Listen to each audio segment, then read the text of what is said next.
Concerning signs for tennis entering the US Open Series. This isn't just a headline from a news report. It's a declaration of a crisis brewing at the very summit of the professional tennis world. A shadow of uncertainty falling over what should be one of the most exciting times of the year.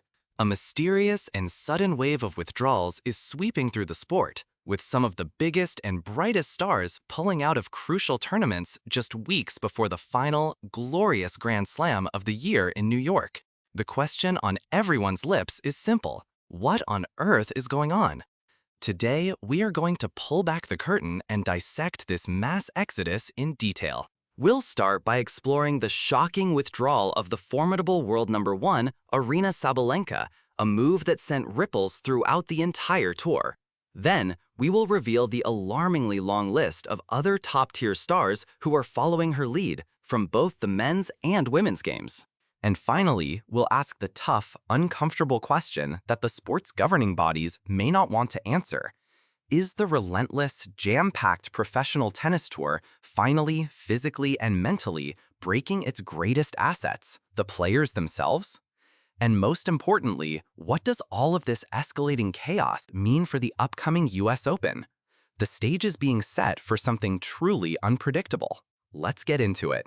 The epicenter of this tennis earthquake is undeniably Aryna Sabalenka. Just as fans across the globe were eagerly anticipating the start of the prestigious Canadian Open in Montreal, a key stop on the road to the US Open, the news dropped like a bombshell. The reigning world number one, a titan of the sport, known for her power and fierce competitive spirit, was out. She released a carefully worded statement, and while her words were professional and courteous, they revealed a much deeper, more troubling truth about the current state of professional tennis. She stated, quote, "To give myself the best chance for success this season, I've decided it's in my best interest to skip Montreal." She went on to add, "I'll miss my amazing Canadian fans, but I'm already looking forward to seeing you all next year. Thanks for your understanding and support. It means the world to me." On the surface, it sounds like a standard, strategic decision, but let's read between the lines for a moment.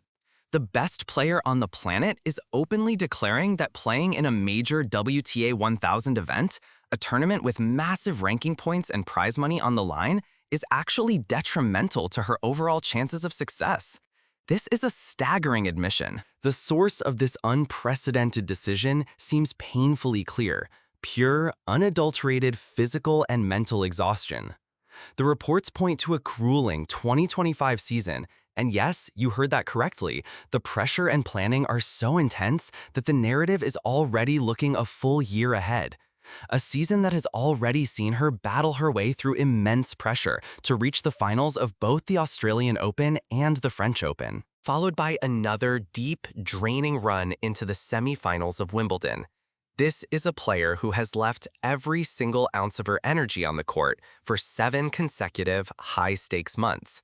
But here is the detail that transforms this story from a simple withdrawal into something deeply concerning and utterly fascinating. To understand the gravity of her decision, we have to rewind the clock and look at what happened just last year, during the 2024 season. During that very same North American hardcourt swing, Aryna Sabalenka was in sublime, almost untouchable form. She didn't skip the warm-up tournaments. She played them, reaching the last 8 at the Canadian Open before being narrowly knocked out by an in-form Amanda Anisimova. But that loss, that invaluable match practice, it didn't defeat her. It lit a fire under her. She went into the subsequent Cincinnati Open and the US Open and elevated her game to a completely different stratosphere. She was an unstoppable force of nature. In Cincinnati, she masterfully defeated the then world number one Iga Swiatek and the incredibly formidable Jessica Pegula to capture her 6th career WTA 1000 title.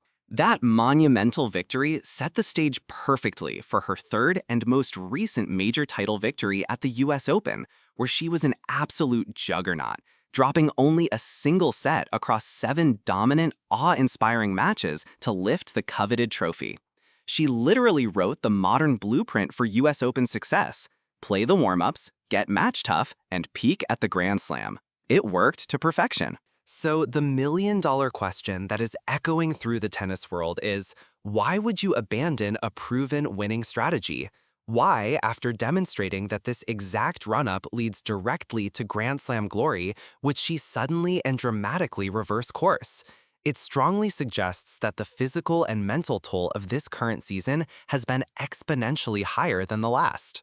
It signals that she, or her expert team, believes she is perilously on the brink of burnout or a significant injury, and that the risk of competing is now far, far greater than the potential reward. This isn't just a minor schedule change. It's a monumental, high-stakes gamble from the best and most powerful player in the women's game. And Aryna Sabalenka isn't gambling alone. Her withdrawal was not an isolated incident that the tour could simply brush aside. It was the first, most prominent domino to fall in what is becoming a long, concerning, and cascading line of them. Shortly after her bombshell announcement, her good friend and fellow top player, the world number 10 Paula Badosa, also pulled her name from the Canadian Open entry list. For Badosa, the reason provided was even more explicit and worrying: a recurring back injury. This detail is absolutely crucial to our understanding of the wider problem. It highlights that this isn't just about general fatigue. It's about chronic, debilitating injuries being consistently aggravated by the non-stop, unforgiving nature of the tennis schedule. The immense physical cost of playing modern professional tennis is becoming undeniable and impossible to ignore. But the problem extends far beyond the courts of Montreal. Let's shift our focus south to the Washington Open, another prestigious 500-level event that serves as a key battleground and tune-up for the US Open. The withdrawal list there reads less like a schedule update and more like a casualty report from the front lines of the tour. On the women's side, the top-ranked player to pull out is none other than the electrifying world number 6 Zheng Chenwen. Here we have a rising superstar, a player who should be chomping at the bit to build momentum on the hard courts, who has instead decided she must step back and preserve her health. And the story is exactly the same on the men's side, where the exodus is just as pronounced. The list of high-profile withdrawals from the Washington ATP event is staggering. American fan favorite Tommy Paul is out.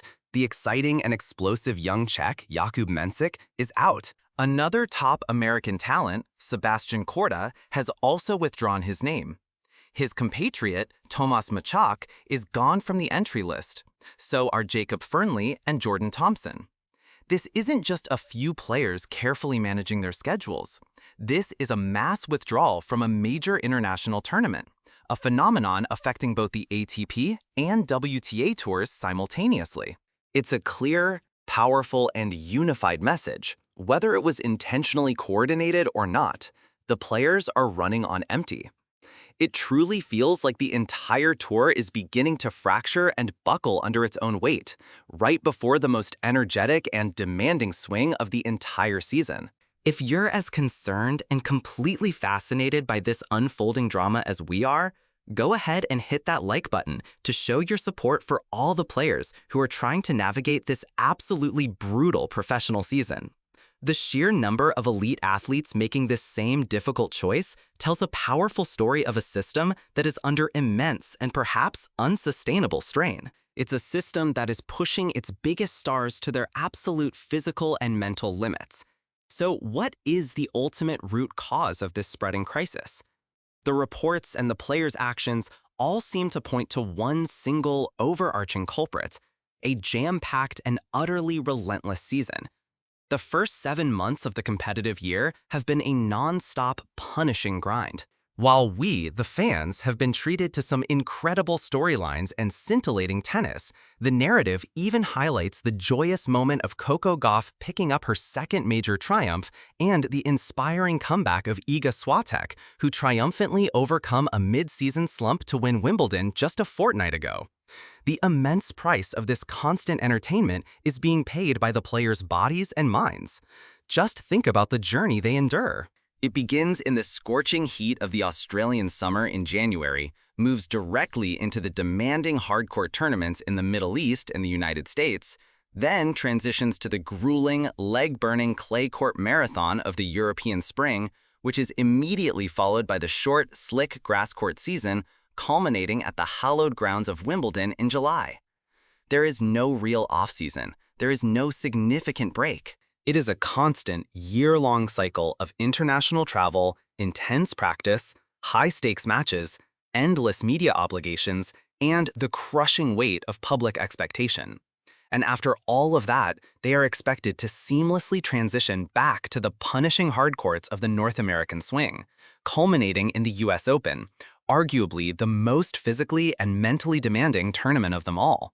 Players are now desperately trying to economize, to find any small way to preserve their precious energy for the moments that truly matter most. But when economizing now means skipping some of the biggest and most important tournaments on the calendar, it raises a fundamental existential question about the sustainability of the tour itself. Are the ATP and WTA, the powerful governing bodies of men's and women's tennis, pushing their athletes too hard? Has the insatiable commercial desire for a year-round, non-stop sporting product created a schedule that is fundamentally unhealthy for its participants? We are witnessing a silent protest, one that is not being waged with words at a press conference, but with actions on the tournament entry lists. Each withdrawal is effectively a vote of no confidence in the current structure. It's a player, one by one, raising their hand and saying, "I cannot keep up with the demands you are placing on me." This issue is now bigger than just the US Open. It's about the long-term health of the sport and the well-being of its stars. Are we hurtling towards a future where top players regularly skip major events simply to survive the season? And if that becomes the new normal, what does it do to the integrity, prestige, and excitement of the tour? All of this turmoil and chaos leads us directly to the grand finale in Flushing Meadows, New York. What does this unprecedented wave of withdrawals actually mean for the US Open? This is where the story takes its most fascinating and unpredictable turn. On one hand, you could compellingly argue that the top contenders who chose to rest, players like Aryna Sabalenka, will arrive in New York fresher, healthier, and more dangerous than ever before. A fully rested Sabalenka, free from the nagging fatigue and minor injuries accumulated over a long summer, could be an unstoppable force, just as she was in 2024, but arriving at her peak condition via a completely different, untested path.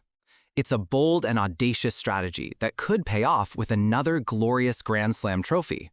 On the other hand, match practice is invaluable in tennis. It is a sport built entirely on rhythm, timing, and confidence. Will these rested players arrive undercooked? Will their finely tuned timing be slightly off? Will they be vulnerable in the early rounds to hungrier, more tenacious players who have been battling it out in Washington and Montreal, players who are sharp, confident, and firmly in the competitive groove? This creates a thrillingly unpredictable landscape for the entire tournament. The established order and the expected storylines have been thrown into complete disarray. Does this chaos open the door for a true dark horse to emerge from the pack? Could a player from outside the top 10, someone who has played a full schedule and built up a powerful head of steam, make a Cinderella run to the title? The US Open is famous for its wild, electric, and often chaotic atmosphere, and this year, the on-court action might be the wildest it has been in recent memory. The calculated decisions by Sabalenka, Tommy Paul, Zheng Qinwen, and so many others have effectively turned the entire North American lead-up series into a massive, live-action strategic experiment. Some of the sport's biggest names are betting on rest, while others are sticking with the traditional path of rhythm. We are all about to find out which strategy reigns supreme in the intense pressure cooker of a Grand Slam. What do you think about this high-stakes dilemma? Is this a brilliant tactical move by Sabalenka and the others, or is it a disastrous risk that could backfire spectacularly at the US Open?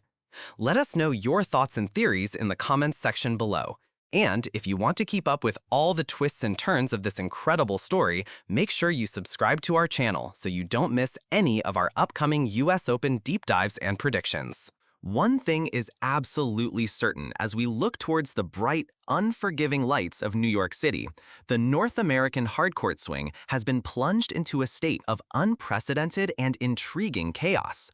The very players who are supposed to be building momentum and fine-tuning their games are instead hitting the emergency brake. Choosing the quiet sanctuary of the practice court or the sterile environment of the recovery room over the adrenaline and the roar of a stadium full of fans. This mass exodus has raised serious, unavoidable questions about the brutal year-round schedule and the immense physical and mental toll it takes on the world's most elite athletes. As the best players on the planet gamble on the dueling strategies of rest versus rhythm, the stage is being meticulously set for what could be the most unpredictable, dramatic, and surprising US Open in recent memory. The top seeds may be rested, but the crucial question remains: are they ready? The old guard is showing signs of fatigue. The hungry challengers are smelling blood in the water, and a brand new chapter in tennis history is about to be written on the iconic blue courts of Flushing Meadows. The only question that remains is, who will be left standing to write it? The entire tennis world holds its collective breath, eagerly and anxiously waiting for the answer.